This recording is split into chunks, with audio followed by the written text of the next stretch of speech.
fan of fantasy, so I listen to Easy and Alan on their Just a Fantasy Fan podcast. Now here's Easy and Chris Allen. And that means it's a Wednesday night at 10 p.m. at the Sportscrew Radio Network. I'll get that right one of these days. The Sportscrew Radio Network. This is the Just a Fantasy Fan Sportscast. I'm doing too many shows now. Now I'm forgetting what show I'm even on, Chris. You're creating too much content. No. And that's where we're going to go right off the bat. Easy is not the content. Just saying. As we've gotten a little bit bigger and more viewers, I'm starting to find out people really don't want to listen to me. I'm starting to learn that on all my shows. So, and that is fine with me. I am fine with not being the reason anyone is here. That's the reason I didn't do a podcast until I found you. Got it. My fantasy analysis guy, so I needed someone, that could bring the content. And so that made me, decide that we're going to start making some changes around here. Oh, okay. We're making changes. No more of this talking about me for the first 20 minutes. All right. And hello, Kevin Hastings out there in YouTube chat room. We haven't seen Kevin in a little while. They're in Hawaii. You're right. I listened to his show today. Kevin does a podcast from Hawaii. I know that. Yes, two times a week. Okay. And I catch him here and there. It's been a busy time for me at work, so I've missed other things. Wait a minute. I just said no one tunes in to listen to me. They tune in to listen to you. They tune in to listen to Lou. They tune in the A-hole hour. Maybe that is my specialty. I do have A-hole in me. So I get it from my mother's side. But I do have, I am part A-hole. But that one, maybe they tune in. I have my new league podcast. Our league started a podcast 2 weeks ago. Are you serious? No, right. We're having a great time. Oh my God. It's the League of Anarchy Fantasy Football Podcast. The Sportscrew Radio Network said, sure, put it on. We don't care. So, they're putting it out there. Last night, there were 6 of us from the league. It's a 12-person league. We talk a little bit of... I received no invite for this.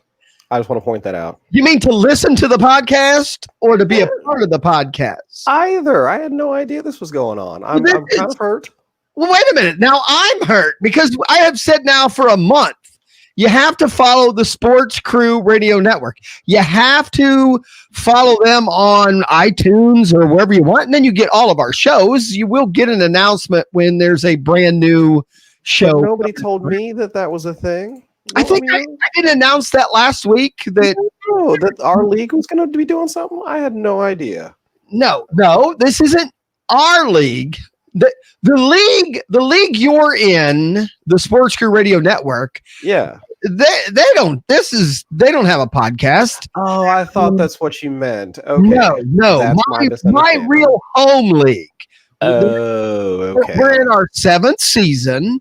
Okay. And we decided to start a podcast this year to just kind of open up some communications. And the show is for us. It's for the 12 people that, are in the league. I like it. Well, we already have some listeners. So, of course. Well, I think I would enjoy that. And if I'm not mistaken, I want to say that not the football guys, the footballers. I think those 3, they started as a league podcast. The fantasy footballers? Yeah, is that them? The ones who are the Foot Clan. Which one is the Foot Clan? Yeah, the fantasy footballers. Yeah, the fantasy footballers, their original podcast started as a league podcast. They were just doing it for them. Yeah, I think that's right. Yeah. Oh, no, I don't think it's right. I know it's right because I was there towards the beginning. I was one of their first Patreons. I love the guys. I don't listen as much as I used to. I'm glad they're on Sirius now. They're actually live on Sirius too now. So I do them there. But, and we've had that discussion before. They're too mainstream for me now. I try to stay away from the mainstream podcast because that's what my competition's listening to. I like to find the little weird ones and the crazy ones, the ones that aren't as popular, and get my, and get some twist and fantasy information from other ways. But I do listen to them now. They show a repeat of their podcast at like 1 a.m. So I do hear it a lot of times when I'm going to bed, I'll listen, but they did start out as a league podcast for themselves. So I've been doing that. So yes, I am. Again, no one wants to hear me, Chris. Nobody. Now, I severely doubt that. I do say that because those are the few comments that I've gotten lately. Is we like the show, but more Chris, less you. Okay, I can deal with that. But those just might be the haters and the trolls. Yeah. The real easy fans might just be holding back. So guys, if you really do want to hear more of me, let me know, and I'll just, Chris be damned. I'll do what I want. Right. But my goal moving forward is, especially this time of year, I think off season we can do what we want, but we got to get into football. And we're going to try to keep these 45 minutes to an hour. Yeah. Boom, boom, boom. Football information. Yes. That 7-minute announcement. Maybe that is the problem. I can't announce anything. I cannot announce anything. Because there's always a preamble, there's a backstory, and then we get to the actual story. You say that like we've been doing this before, Possibly. Yeah. Okay. So there's a pattern. Yes. You act like there's a pattern. Yes. It's like we've had these conversations beforehand. It's like there's a movie between my ears. Maybe. All right. Kevin wants more easy. I like that. Kevin? I can't agree with that. I mean, I can't disagree with that. Take that. If you're watching this on YouTube, I was keeping score. I like it. So, but there you can find us the Sportscrew Radio Network, Fantasy Fan Sportscast. There's too many sports in all this, but Chris, we do have a lot to go over, and all about you. It's all about you. It's information. Let's get into it. I guess let's just go right into the quarterback injuries, and then towards the end we'll get into how we resolve it. But I'm just more injury related. Drew Brees. Will we see Drew Brees back for sure this year? Yes. Yeah. Okay. Even if they go on a losing streak, you think we're going to see him regardless? Yeah, I still think you'll see him regardless. Yeah, I don't think he won from everything that I've read, everything I've seen. That's really not in his nature. I mean, even if it's going to be like his final season or whatever, I don't think that's within the range of possibilities for him to just put him on IR and then just be done with it. I mean, because as so far from what I've seen, there hasn't been a complete 100% like Teddy Bridgewater is going to be our guy. It's been more of everything that I've heard so far is that Teddy Bridgewater is likely going to be the starter with Taysom Hill like pretty heavily mixed in about the same as what he was before. So, I mean, I don't think that even like unless there's a massive setback like in his rehab, I think we'll see him back. Okay, is Ben Roethlisberger going to be back? No, not this year, but will career-wise? Yeah, career-wise. I think that he's done. I do. That's me personally. And I'm assuming you didn't talk to him personally. And I just think team wise, contract wise, I think the whole thing, they wouldn't announce it for a long time anyway. Right. But if the kid they have now, which I think a lot of people around here that I know are Pittsburgh fan, they're kind of excited. They like this young kid. Yeah, I would be. Yeah. I think he has a lot of skills. I think he checks all the boxes except big arm. I think that's the only thing he doesn't check, but that's the one thing Ben did check. Right. So I'll be kind of curious. I'm interested in that. But I do think if he does well, I think that'll also make be part of the factor of Ben coming back or not. So, it almost has to be kind of like a similar situation to the Daniel Jones, Eli Manning thing, where you have this vet, you're paying them money. They're on this, Hall of Fame farewell tour, essentially at this point in their careers. So right. do you want to give them the first crack to see if they still have anything left? Or do you want to try and, hand the keys over to this new kid, and it'll be up to the franchise in order to figure out if that's something that they want to do in 2020. As a fan of the game, I noticed this thing that is going on with Eli doesn't happen as often as we think, because usually the teams trade these guys before they get to this point. And when they move on to that other team, it's easier for that other team. I think that it's easier for the decision to be made that we're done with you. You know, when Brett Favre moves on to the Jets and the Vikings, it was easier to just say we're done. When Manning goes to the Broncos, even though they did well, I think that was still an easier ending than if he'd have just been with the Colts the whole time. It just seems like these superstars, it's just easier. Dan Marino was in between. Some people say that was easy, but it wasn't. He still was fairly good in his craft at that point, but he had fallen off. I mean, he needed to go. Same thing when Carson Palmer retired. That was 3 years ago, maybe, or so. That was injury related, right? Didn't he get hurt pretty bad there at the end and then just decided not to come back? Yeah, he could have come back if he wanted. I mean, this is very similar to what Ben Roethlisberger is going to have to, decide on his end here within the next, 7, 8, 9 months, is if the rehab and what it's going to take to get his body ready to come back for the 2020 season is really going to be worth it for him to come back. I mean, Carson Palmer, he pretty much had to make the same decision, but it was for his it was like his finger or something like that, I thought, on his throwing hand. Right. They had to tape 2 of his fingers together towards the end of the season. And for what Ben has to go through, he'll have to make that same decision. Right.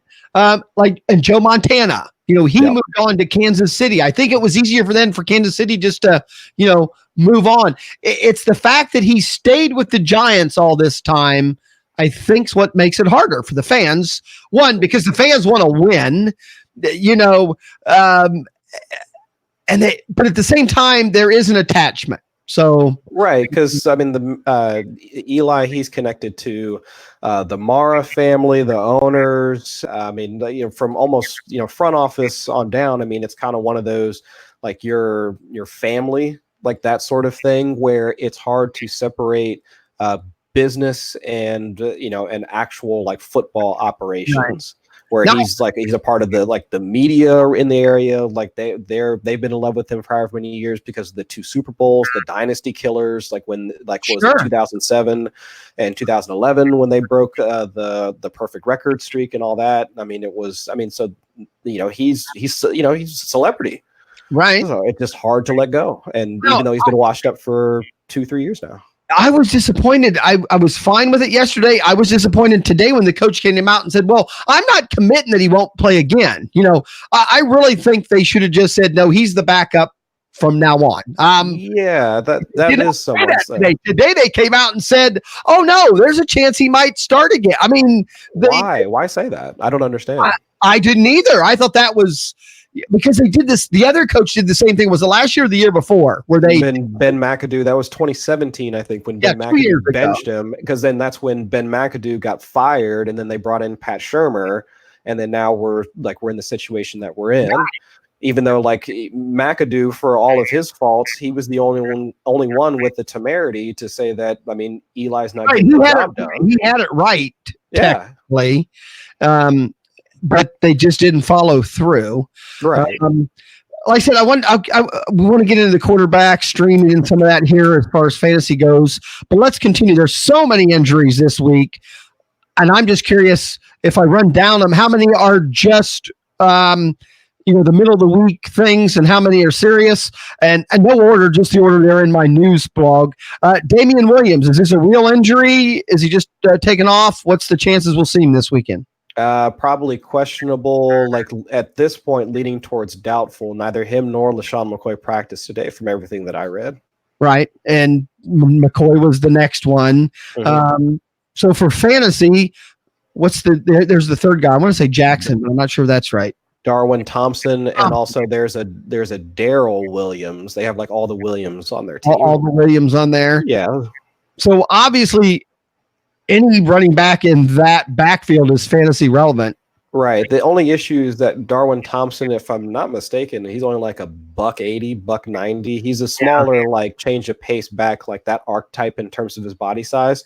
So he's not a 1-for-1 comparison in terms of being like a, first and second down. Also, like he can do everything. So it's going to have to be like a shared responsibility between him and Daryl Williams, I would assume, assuming neither Damian nor LaShawn can play on Sunday.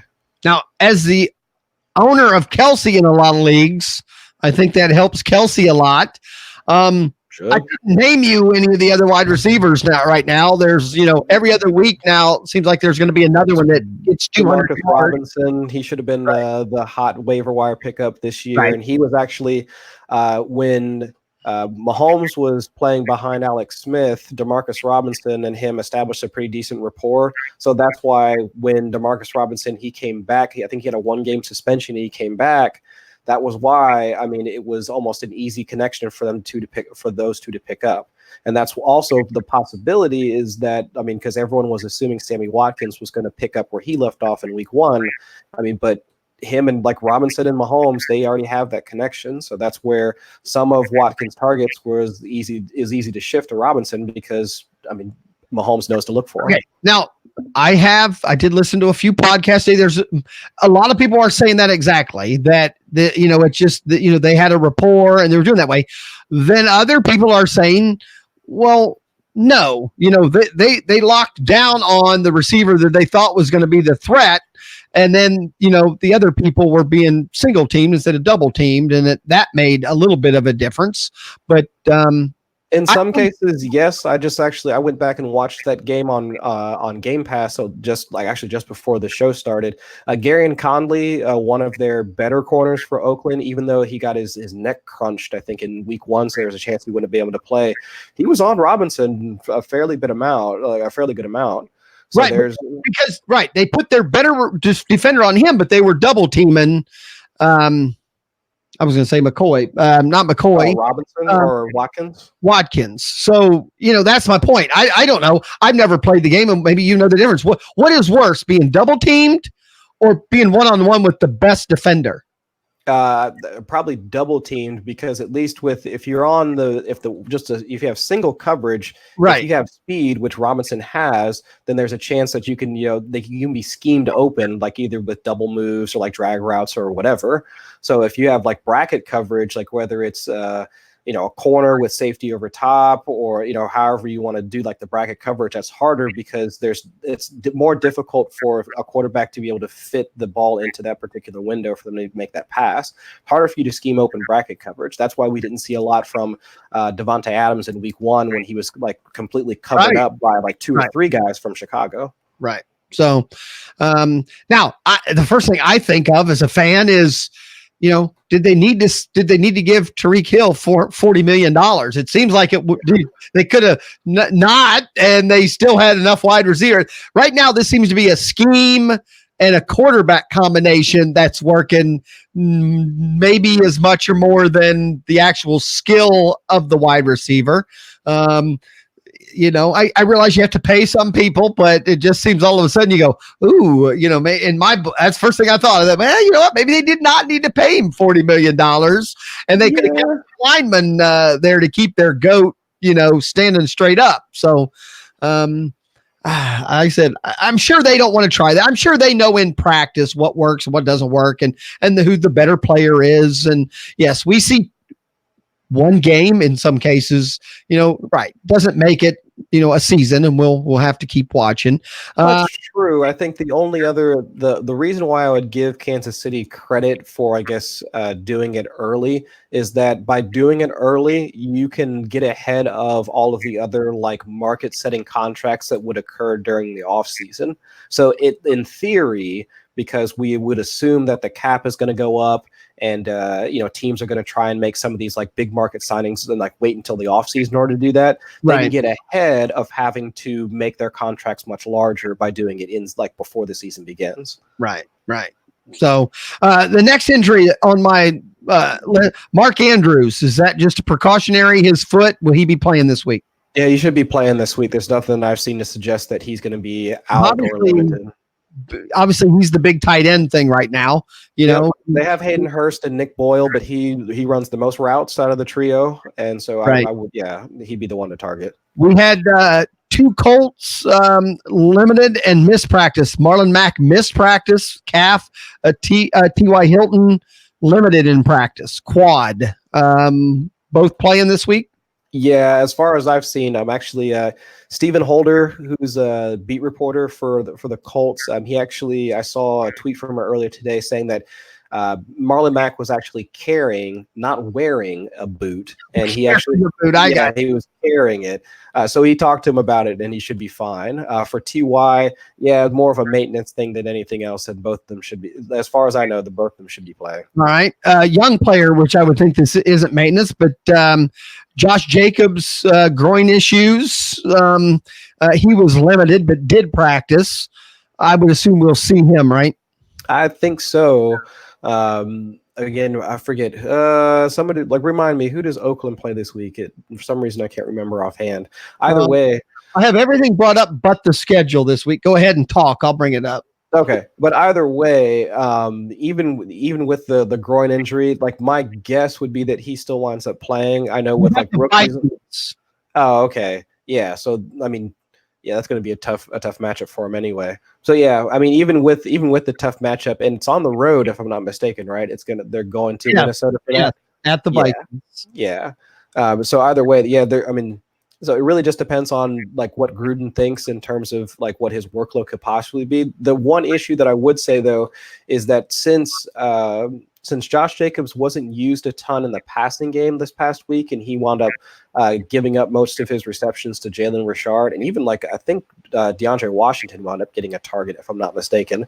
So if most of, or I would say 90% of Josh Jacobs' fantasy production comes on the ground, and he has a groin issue, and he's going up against the Vikings, who has a pretty stout run defense, right? I would look elsewhere for this week. Well, if he doesn't play, Jalen Richard, I've noticed, was dropped in a few leagues. Because I think in the last, after week 1, a lot of people realize, okay, he's really not going to do anything. So he's out there. So obviously, if Josh Jacobs, if he gets later in the week and no one's picked him up, that would be a pickup I would look at. Would maybe be an option. Tom Brady limited. I'm assuming that's just, Tom being Tom in the middle of the week. Yeah, calf injury. Yeah, it's probably. Yeah. You'll probably see him on the injury report for the rest of the week, like limited, calf, questionable, blah, blah, blah. But yeah, he's playing. Alshon Jeffries, I've heard both. Originally, they made it sound like we definitely wouldn't see him today. Later in the days, I heard a few things that they thought he would be out there. That one is still up in the air for me because I saw the same things where he was most likely not going to play, along with Deshaun Jackson. They're not going to play because Doug Peterson was saying that JJ Arcega-Whiteside, he's going to be practicing with the ones. Mac Hollins is going to be practicing with the ones. So it's already looked like they're moving past. Yeah, they didn't even practice today. They didn't have enough people to practice. Right. So it looks like they're already moving past not having either of those guys. And it's just we're going to go with those guys. Practice. We're talking about practice. Right. Yeah. That was a Philadelphia. I think that was in Philadelphia too. When that, it was AI. Yeah. Mm-hmm. Yeah. When that little speech came out, Vance McDonald limited in practice, but again, I heard it made it sound like he would probably be available. Singletary, that one went from what I heard early that it wasn't much. Later today, people were making it sound like it was more involved, that a better chance that we won't see him. What do you think about Devin Singletary? That's actually kind of surprising because with his, I remember I went back and watched the play for that. That was he did not practice at all. I mean, he was out of practice. Right. I mean, that was a non-contact hamstring injury. So it just seemed like the mechanism for that particular injury made me think that he was going to be out for a while. So I'm surprised it's even I'm just surprised that he's going to be questionable for this game. I figured he would just be out. I don't expect him to play this week. I expect it just to be Frank Gore and then TJ Yeldon kind of backing, like kind of carrying the load between the two of them. And they're playing against Cincinnati, which should be like a great matchup after like Matt Breida, and then Jeff Wilson, and then Raheem Mostert. They all just like went completely ham on that team last week. Right. Just sad. Yeah. And again, the reason people listen to this show is you and not me. You said mechanism when it came to an injury. Easy Kill will never say the word mechanism right? With an injury. That's not my mind. My mind's not going to go there. But I heard it though. I knew I had a fantasy, technician. Got it. This is a fantasy technician. Jameis Winston, he practiced his foot. I think he's fine. Yep. This one started out minor, ended up now major, and that's tight end for the Cleveland Browns, David Njoku, which originally was a concussion. A nasty concussion. Did you see him take that hit? Yeah, I did see him take that, but okay. But I've seen that same hit and the guy play the next play. So that's true, because he has a penchant for jumping and trying to dive over folks. And I remember actually a story came out it was either during the off season or maybe midway through the preseason where there were teammates actually telling him to stop doing it because he can't jump over people. I mean, he's a big dude, and he's an athletic dude, but he just doesn't have the hops in order to actually leap over people. The hops, I like that word too. And so his teammates have been telling him to stop doing it, or else he's going to get injured. And then now he has a broken wrist. And I don't know that they put him on IR yet, but they're saying he's still seeking a second opinion. So okay, yeah. Keenan Allen injury, but should play. They're saying DeAndre Hopkins, I think, is the same thing. Yeah. He was just limited in practice. Keenan Allen limited in practice. I think that's age. So I think that's there might have been others. That was just kind of the ones that I paid attention to on and off today. Obviously the Ben Roethlisberger injury. We already talked about. Yeah. Any other big injuries that I didn't bring up? Cam Newton. Oh, right. Cam Newton, who I traded for just before all this happened. Ouch. So, well, I'm okay. Could always stream. I would rather him sit for a couple of weeks. Same. It's a super flex league. So if they put him, if I can move him to IR for a couple of weeks, then I'll be fine. I'll pick up another quarterback possibly. If they're not sure and they move him back and forth, I'll roll with another player for the time. I'd rather in this league, 8 teams go to the playoffs. I'm 1-1. Team's pretty good. I think I'll be fine. And I'd much rather have a very healthy Cam Newton later on and struggle with these 2 games personally. Sure. So, that's kind of my thought process. I mean, the trade was being worked and I heard rumors and stuff, but I went ahead and did it anyway. That's me. I know you. I made more trades in the last 24 hours than you probably have all season. Yeah. So, but it's just so damn much fun. So that's fine.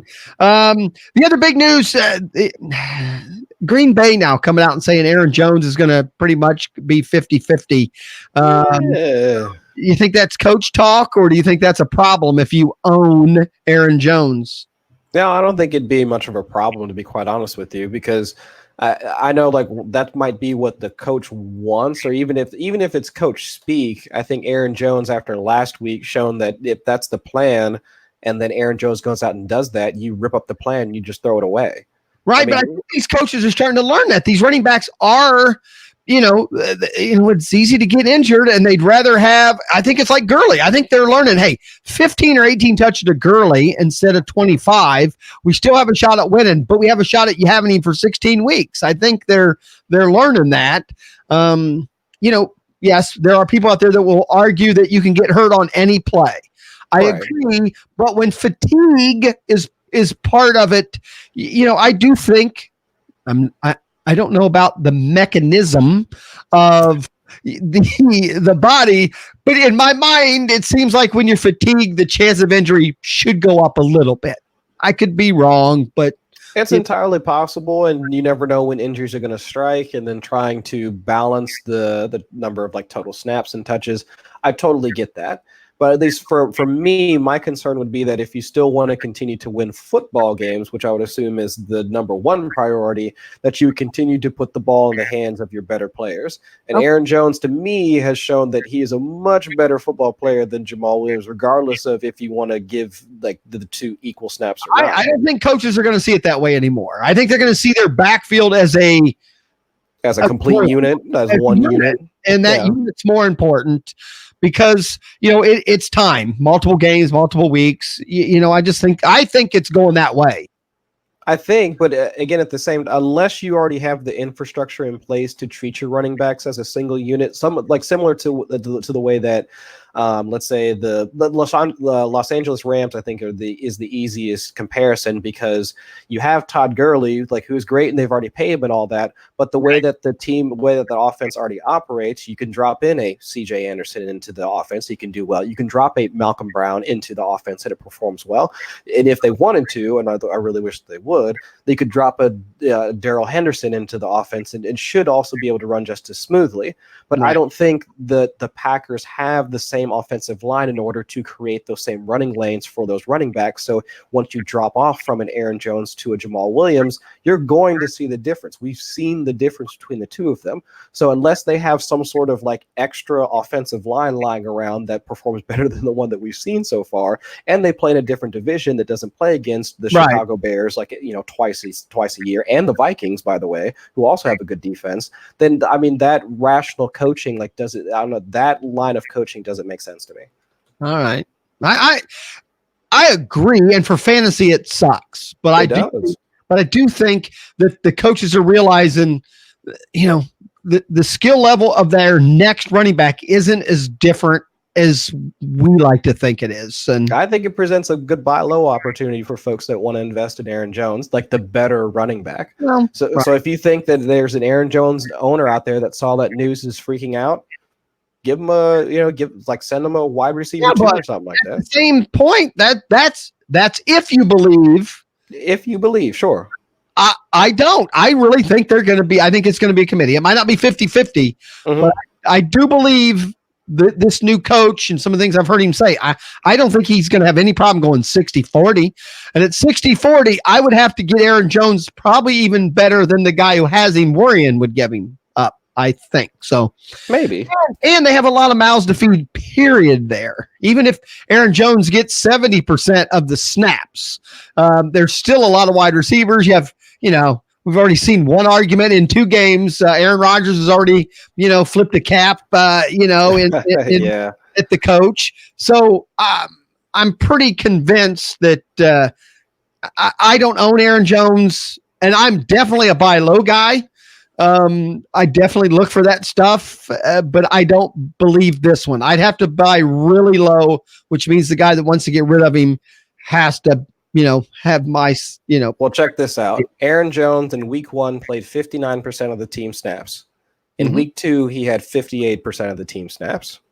Jamal Williams, he was 41% in week 1, and then he jumped up, or it rose to 47% in week 2. Now, if Aaron Jones can produce what he's produced so far this week on, let's say, roughly 60% of the snaps, and that's not going to change, then I'm fine with that. Well, and I am fine also at the right value. I know leagues where he was drafted in the 2nd round. I don't know that I don't. Well, that's a bit high for me. I've seen him 2nd. Yeah. But most I got him in our league in because I picked late 3rd or 4th, late 3rd, 4th. But that varies a little bit. Most of the time, I still think he went more the 3rd than anywhere else, because in a lot of these leagues now, so many running backs went off, in round 1, and round 2, that he was about all that was left if you went wide receiver. So which again, one of the trades I did today, we were going back and forth, and then all of a sudden the guy offered me something out of the blue, and I had to take it because to me, these are two buy low candidates, and you might say they're not even worth anything, but they were his 4th and 5th round picks. All right. I got his 4th and 5th round pick for James Washington. Yeah. So without even knowing who the picks are, does that matter? No, not really. Right. I felt this early in the game that these guys going in the 3rd or the 4th and the 5th were worth the value of James Washington, who I got off of waivers. I mean, I had nothing invested, and we're assuming he's going to do something. He hasn't, but there's a lot of rumor today. Sure. I got D.D. Westbrook and Robbie Anderson. I get it. They both have struggled for 2 weeks, Sure. but they both came into the season with a whole lot more hype than James Washington. Sure. And I'm willing to take that gamble. I'm willing to give a free agent guy I picked up off of the waivers and take somebody's 4th and 5th round pick. So, and then I dropped David Moore. I had to drop David Moore. And I know he's coming back this week, but they say limited on him also. You a David Moore person? Because that Seahawks wide receiver core, and I cut him. It was actually between cutting him or cutting Sproles. David, that wide receiver stuff in Seattle, I still think is up in the air. David Moore could come right in there and quickly become, I think, even the number 1. I don't know about all that. I think that's a bit extreme, but I mean, I do think he'll be able to get some targets. He's a much better player than Jerron Brown, who's I think he's gotten 0 targets. But I'm just saying, based on the number, I mean, they're barely throwing it to Tyler Lockett. He had 10 plus targets last week. 10 and 2 the first week. That's 12 in 2 games. That's 6 average. I'll take that. Not on someone you drafted in the 3rd round. I didn't take him in the 3rd round, though. Some people did. But I hated dropping him, but I'll pay attention. He is somebody I'll try to pick up here quickly. I don't, so we'll go from there. Let's dive into quarterbacks and quarterback streamers for fantasy. You wrote an article for 4 for 4. I did. And are you doing this every week? Is this something you're going to do every week? Okay, good. Because I saw the week 2 one, and then this one was week 3. Uh-huh. So, and obviously, being with all these injuries, streaming quarterbacks, one gets a little harder because all of a sudden you have some good names that are out of the pool now. Right. I'll just let you go. What are we looking for? Who are we looking at? The replacements or just some of the young guys that maybe weren't drafted. Where are you going? What should we be looking for if we are streaming quarterbacks at this point? Got it. Okay. So at least from a process standpoint, there are 2 key factors, at least that I try and look at, maybe 3. But first thing is if they're playing at home. Normally, because we want to try and find guys that are playing at home because that's the typical advantage for a team. Then 2, we want to look at the matchup. So if a team has been more susceptible to passing, whether it be passing yards, passing touchdowns, or if the defense they're playing against doesn't generate a ton of sacks, so that we know that the quarterback that we'd be playing won't be pressured a ton, so that can create more a better lanes for passing. So then those are the types of factors that we want to look at. And then if you really want to factor in weather and all that stuff, which is things that I look for, sure, also something to take into account. But I mean, those are the general things that you want to be looking for. But for this week, I mean, again, since a lot of folks are going to be out there trying to look for streaming options, a couple of guys that I've been looking at. So Josh Allen, that one's almost a no-brainer for me because after last week with what he did to the Giants, he's now playing against the Bengals, and the Bengals just got ripped up by Jimmy Garoppolo and Kyle Shanahan. Now, while that's not a 1-for-1 comparison, since Kyle Shanahan is a genius when it comes to scheming offenses, at least Jimmy Garoppolo is at least a good facsimile of a quarterback that can operate well within the scheme. Fine. But at least when we have Josh Allen, we know that one, he can throw the deep ball, and then two, he can scramble and run for quite a bit. He's averaging, I think, 250 passing yards per game and probably 30 rushing yards per game at a minimum. So at the very least, if he causes a turnover, those 30 rushing yards that cancels out at least one turnover, at least. I'm sure there's people out there that will say, well, that's a small sample size. It's only been 2 games, but he started doing that at the end of last year. So yeah, absolutely. That sample size isn't just these 2 games. That's what he started doing at the end of last year.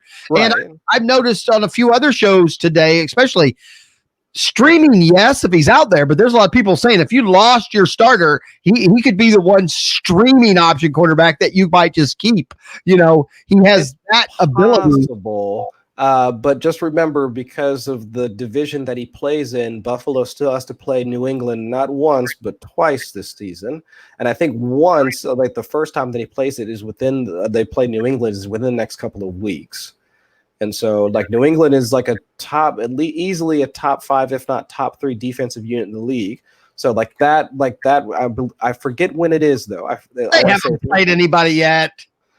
I'm just saying. I know, but that's the fan in me. I think they're going to be good, but this is the opposite of what they said last year. 2 games last year was the worst defense that New England's ever seen. The worst defense we've ever seen last year after the first 2 damn weeks.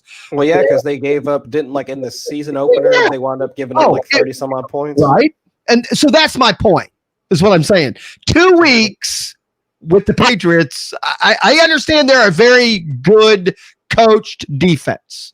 But the personnel is I think one of the best that Tom Brady's probably seen in his career out there. Personally, I'm not ready to make him the purple people eaters or the steel curtain. I'm not putting him on that level, but I would say it's much better. It's much better than they have had the past 4 years. One of Josh Allen's big games at the end of last year was a game in Buffalo against them. Now New England won the game pretty good, but I thought Josh Allen actually had a pretty good fantasy, if I recall, if I'm thinking that was the right game. But I don't think it was. If it was against New England, it had to have been later in the season. That's what I thought. I thought later in the season, he had a pretty good fantasy game against them.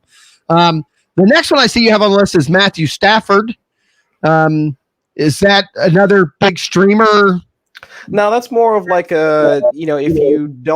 you can't find too many other options that are available to you, because Matt Stafford, for all of his faults, I guess just from looking at the team, because I know a lot of folks came into the season thinking that, okay, it's going to be a run first offense, and there's not going to be a ton of passing volume and so on and so forth.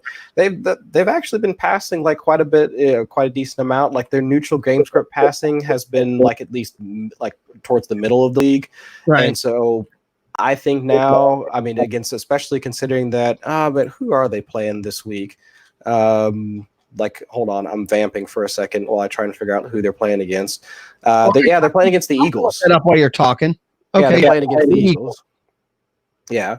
So, my reasoning behind Philadelphia, it's at Philadelphia, right? And so, since Philadelphia has a couple of players that are injured on their defense, but I guess the only concern there is game script, because the Philadelphia is missing so many pieces on offense, like we just talked about earlier. Right. If they're not able to put up points, I do think that Detroit will wind up just kind of sitting on it and trying to play bully ball and just trying to run it, to run out the clock. So there is that is within the range of outcomes, though, that unless Philadelphia doesn't put up the points in order to generate, in order to force them into a shootout, they could just run the ball a whole bunch of times. So it could be a good game for Kerryon Johnson, and maybe a couple of passes to T.J. Hawkinson. Didn't they cut C.J. Anderson today? Yes. If it wasn't yesterday, today. Right. Now, what about the couple rookies, that we're going to maybe get this week? The Pittsburgh Steelers are starting, I think is he a rookie, or is this his second year? I think he's a rookie, isn't he? Who, Rudolph? Yes. I believe this is his second year. Second year. And then obviously we have, I want to say, is it Hill? Who's starting for Cam? For Cam, Kyle Allen. Allen, okay. Yeah. Is there anything in either one of those as far as a streamer or using them as replacements for either of those guys? Man, I just can't. I mean, for Kyle Allen, if you really wanted to, if you really wanted to dig deep and pull that out, I guess. Well, I happen to play in two quarterback leagues, and obviously in one of them I have Cam Newton. Right. And which one, if you had to take one, which one would you take? Mason Rudolph. Okay. And do you know they play the 49ers? Right. But the Panthers have the Cardinals, which is one of the worst back defenses right now because Peterson's been hurt. So I don't know. Would that make a difference? The defense? Slightly, but again, I think it comes down to like how confident are you in Allen's ability to actually get the ball to his playmakers. I think after seeing like Rudolph in limited action, like after he came in for Ben in the second half, I do think that they're able to, he knows to get the ball to Juju. He knows to get the ball to Vance McDonald. He knows that he can at least has a dump off option in either Jalen Samuels or James Conner. Like for Kyle Allen, who hasn't had that same type of experience as Mason Rudolph, I don't know how he's going to react. I got you. Any other streaming or other quarterbacks that are out there that you would consider playing then? So I've got Jacoby Brissett for against the Falcons. Okay. And again, that one's also has game script concerns because Indianapolis, I think they've been passing at is either the fourth or fifth lowest rate, like in neutral game script. So I don't know if they're trying to hide Jacoby or just want to make sure that the game slows down enough in order for him to feel comfortable since it's like early on in the season. Either way, what you need is for Matt Ryan and the Falcons in order to run up the score against them, because I believe the Colts, they're down. They might be down Pierre Desir, like one of the guys in their secondary, and I think there's like one other player on their defense that should be out this weekend. So if the Falcons run up the score, that'll force Brissett into passing a bit more. So that's your hope. Right. Okay.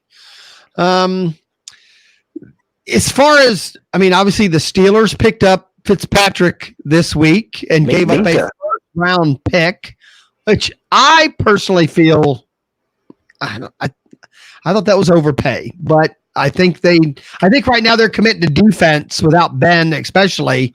So it doesn't matter.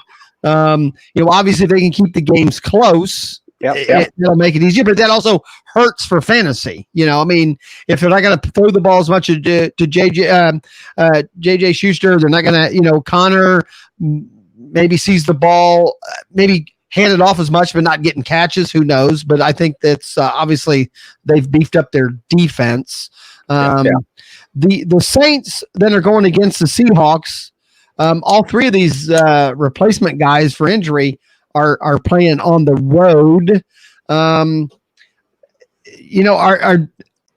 do you think that will be Bridgewater 100%, or do you think Hill's going to get 20, 30, maybe even 50-50? I don't know about 50-50. I do think it's probably be something along the lines of like 70-30, somewhere in there. Because I mean, Sean Payton, even when Drew Brees was still playing, like he loved to mix Taysom Hill in on like third down packages, red zone packages, and all that. And that's playing with a Hall of Fame quarterback that has like one of the highest, or had one of the highest accuracy rates like in the league, the highest accuracy and efficiency rates. So if that's the case with Brees, and now they're switching to Teddy Bridgewater, who after we saw when he came in for Drew Brees, he doesn't have the same accuracy, doesn't have the same touch. So I could see them try to mix in Taysom Hill like quite a bit, which kind of throws that whole offense into flux because, I mean, Taysom Hill, like, while he's not really known for a passer, if he's going to be rushing a bit more, that means he's taking away looks from Alvin Kamara. He's taking away looks from Latavius Murray. I mean, so it kind of breaks that whole offense down unless he can convert like third downs or whatever on whatever plays that he's in. Like I said, I'm playing lucky. All the crap that happened this weekend fantasy-wise didn't really affect me at all. I don't own any Saints. I don't own any Steelers. Obviously, the only thing that hurt me is I made a deal right when the Cam thing was coming out, but Cam was not the main part of the deal. I mean, he was the part that I got Thielen, Miles Sanders, and Cam Newton for John Brown, Deshaun Watson, and Darren Waller. So, in that trade, Thielen helped my wide receivers and Sanders helped my running backs. It gave me, decent wide receiver 2, maybe 3, and a decent running back 2 or 3. Because I think Sanders is going to get the ball more and more. He's looked better each game. And Brown and Waller were on my bench. So really the only thing that hurt me was getting rid of Deshaun Watson. But I really thought if Cam's healthy and if he starts running later in the season, I gain that back, I think. So that was kind of the trade I did because my strength was 2 quarterbacks. In a 2 quarterback league, I had Deshaun Watson and I had Aaron Rodgers, and I felt I could get rid of one of them to strengthen up my running back and my wide receiver. So I got rid of 1 starter and picked up 2 starters. I mean, you hear the experts, say never make a trade unless you are getting the best player. I disagree with that once in a while. I mean, if your team's better, I'm willing to give up the best player. If I get two guys that, one good player get me 30 points or 2 good players getting me 20, that's still 10 more points than I would get with Deshaun Watson, So that's the way I did it. I just felt my team was a little bit weak and I was willing to trade, that, but we'll see. But that was the only thing that kind of got me in trouble. That deal was being done right when they finally came out and said Cam was up to that point. I knew he had the foot problem, but he wasn't wearing a boot or anything until, after I made the deal. But, because again, there's a chance if Cam's running, he's going to give you some fantasy numbers. Actually, when he's healthy, he's a top 5 quarterback. Has been. Yeah. So, I was willing to take that gamble. So that's pretty exciting. The other big news this week isn't necessarily fantasy relevant, but JJ and Derek Watt going up against each other this weekend. You got a little brothers. They've never played against each other before. I think that was pretty. Right. I just think it's fun. That kind of thing. I don't think either one will give in. I think 2 brothers will give more. They don't want to get beat by their brother. It should be fun to watch the Texans and the Chargers because that's going to have some fantasy relevance anyway. And while we're on that game, what do you think about Carlos Hyde? I picked him up in a few places, and is he their number? Is he the starter there now? I mean, he obviously got a lot more carries. I didn't see the game, so I don't know if he started or not, but I do know he got a big majority of the carries. So is Carlos Hyde the starter there now in Texas? Yes. I would say that he is the starter because he's the one that takes the very first handoff at the beginning of the game, and that's about as far as I'll say when it comes to mechanics. Which one, if you had to start Duke Johnson or Carlos Hyde this week, which one are you starting? Still Duke Johnson for me. Nah, you're my favorite anyway. I would hope I have better than both because there's a chance that you have both of those guys as your 3rd, 4th, or 5th running back. So hopefully you have other starters. But if I had both and had to start one, I think Carlos Hyde's got guaranteed more touches. Right. And they even threw the ball to Carlos Hyde. So it's not like he didn't look as bad as I thought he would. No. And if the opposite, Duke Johnson, he didn't look terrible either, but he also wasn't overwhelming. So it wasn't like when he caught the ball, he was doing anything extra either. So, it was pretty, pretty good to see. That's a pretty big deal, which is back to the thing. I agree. The first 2 weeks, you hear that with all the shows out there is don't overreact.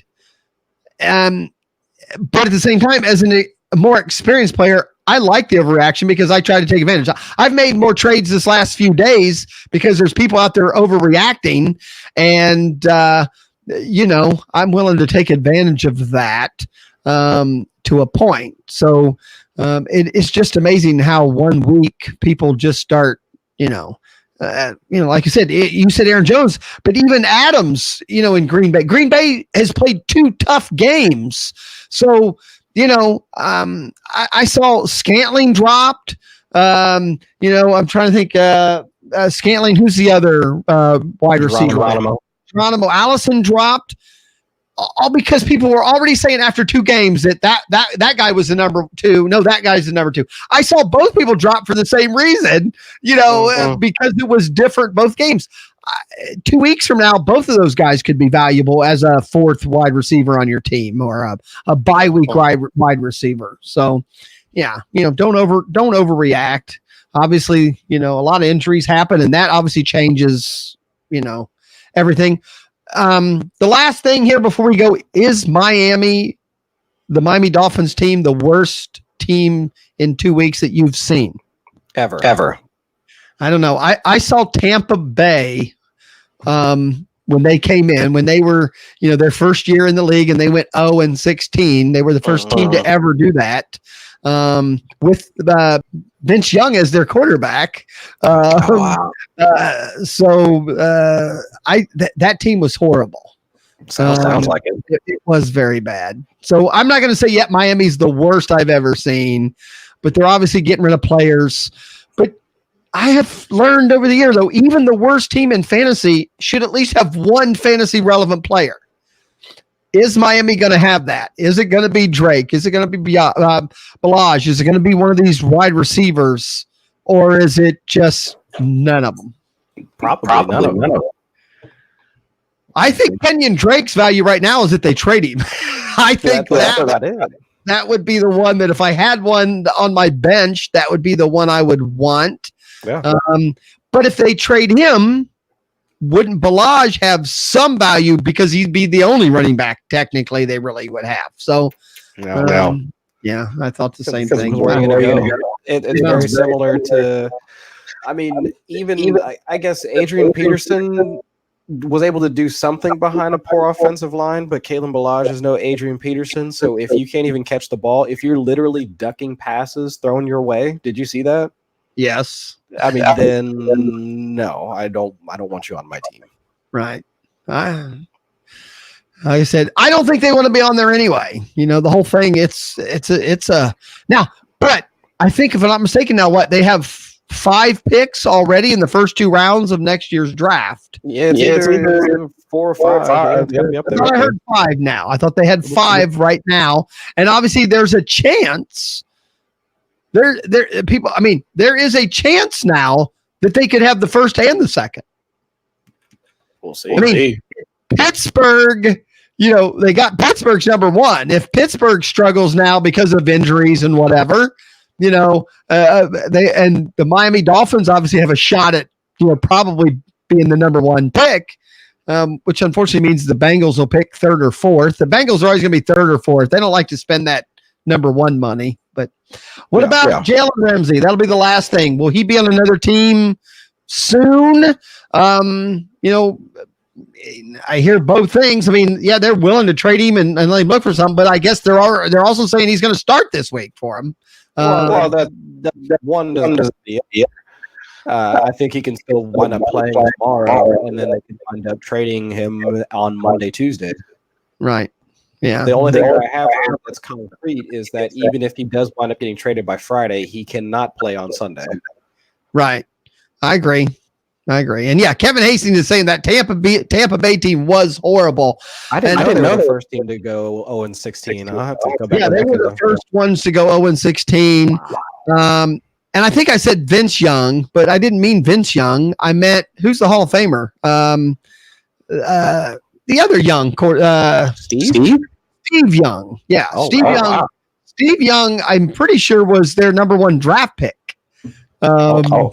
And he got sacked like 57 times. Right, and then eventually got traded to the 49ers, where he sat on the bench for a couple, 2 or 3 years behind Montana. But I'm almost positive it was Steve Young. Kevin, if you know, type that in there. I'd be curious. I guess I have a computer. I could do the same thing, but I would rather Kevin Hastings do the work for me out there. Steve Young but Tampa Bay also won with a great they lost with a great head coach. John McKay was one of the best losing coaches out there. And John McKay was at USC. He was a great college coach. So the whole thing, Steve Young, yes, he did play for the Tampa Bay Buccaneers. So I do have that right. There are pictures of him getting sacked multiple times, and he got up and his helmet was turned around the other way and stuff like that. Steve Young got beat up that year. And if I'm not mistaken, he was a Heisman Trophy winner. I guess I could have looked that up. I think he was the Heisman Trophy winner coming out. But John McKay was the head coach. I agree, Kevin.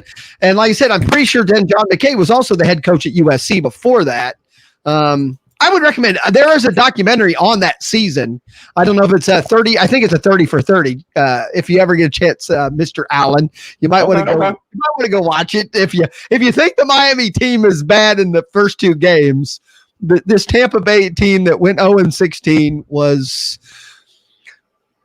it, because it was a lot of players that, they had to change the rules after this, because when I'm trying to think what team came in with them, or if they came in by themselves, but they didn't have that.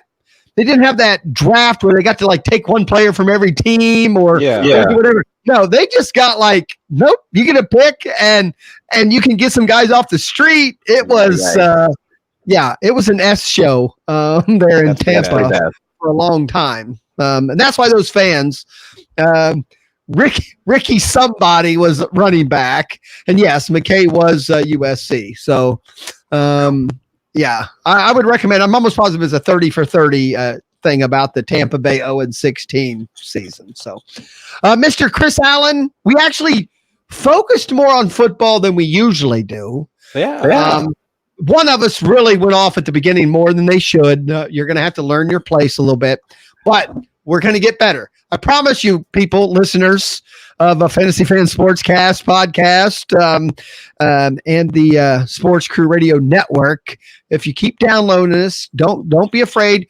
Email's easy, justafantasyfan@gmail.com or Twitter @afantasyfan. Give me your suggestions, tips and tricks, or just let me know that Chris Allen's the greatest. Whatever you want to do, I'll accept that. But no, we have Chris here, and I do believe we need to use his expertise a little bit more, Chris. I want to get your mechanics out there so people, can see, how mechanical you can be at this fantasy. I do what I can. Yeah, and you put up with me. That gives you a little bit of, hey. We've had fun for 2 years, so maybe it's about time that we talk football. That's all. Maybe after 2 years, we focus on football. Yeah. All right, Chris, real quick, where can people find you? Obviously, the 4for4 article that just dropped. Any other place, or where can they go? You can find me on Twitter at Allen FFWX. Then you can find, so on Mondays, I've got Tuesdays rather. Streaming article for 4for4 that comes out, and then also I look at targets and touches for trends for players that you can drop. That normally comes out on Tuesdays, and that's over on Numberfire. And then on Fridays, I do a weekly weather report over on Numberfire. That's just looking at some of I pull the forecast data and then try and see if there's anything that you need to adjust going into the weekend. All right. Great. I mean, follow him on Twitter, get his articles, read up, let him know you heard him, that you heard him here talking football and putting up with me. So, Chris, thanks. We will see you next Wednesday. Hopefully there's not as many injuries to go over too. I don't like injury.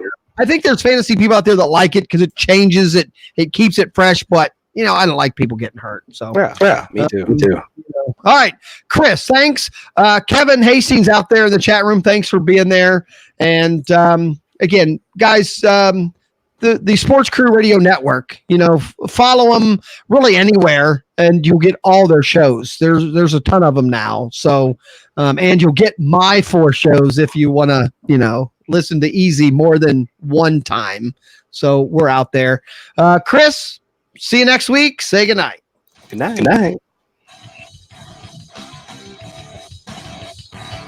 This has been Just a Fantasy Fan Podcast.